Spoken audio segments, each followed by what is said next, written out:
Imagine this scenario. A 38-year-old entrepreneur sits in a glass boardroom overlooking a midnight city skyline. Her net worth is $500,000. She owns profitable businesses. Her bank account is healthy. Yet when she applies for a business line of credit, the answer is no. Denied. Why? Because her credit score is 582. This paradox reveals something most people never understand about how lending actually works in 2026. Your credit score is not your financial reality. It's a prediction model built on historical debt behavior, and it's increasingly divorced from how modern lenders actually assess risk. Let's break this down. The FICO score, created in 1989, measures your likelihood of defaulting on revolving and installment credit. It looks backward. It asks, did you pay your bills on time? Did you max out your cards? How long is your credit history?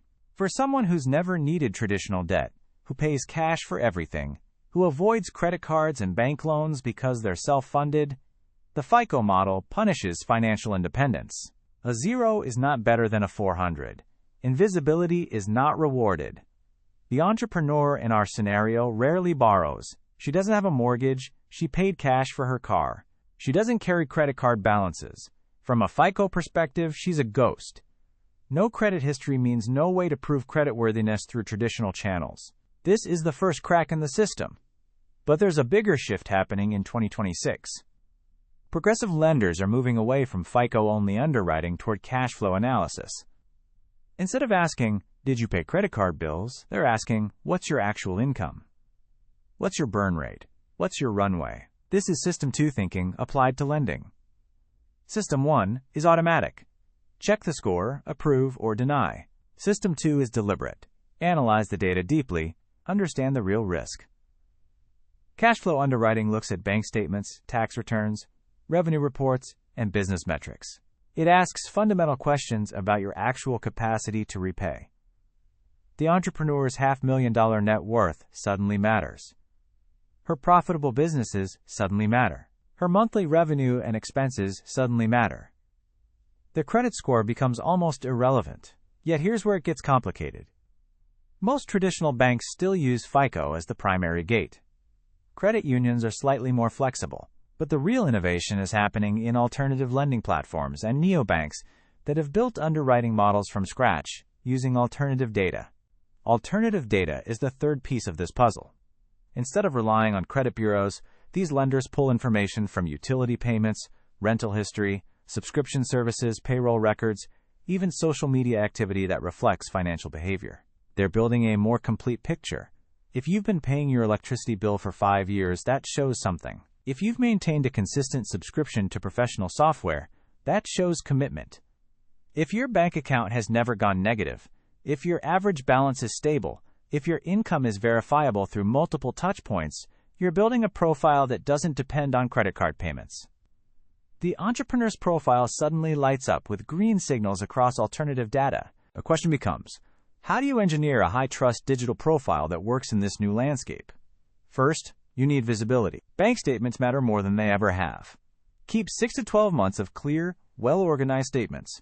Your average balance, your income deposits, your expense patterns, all of it tells a story.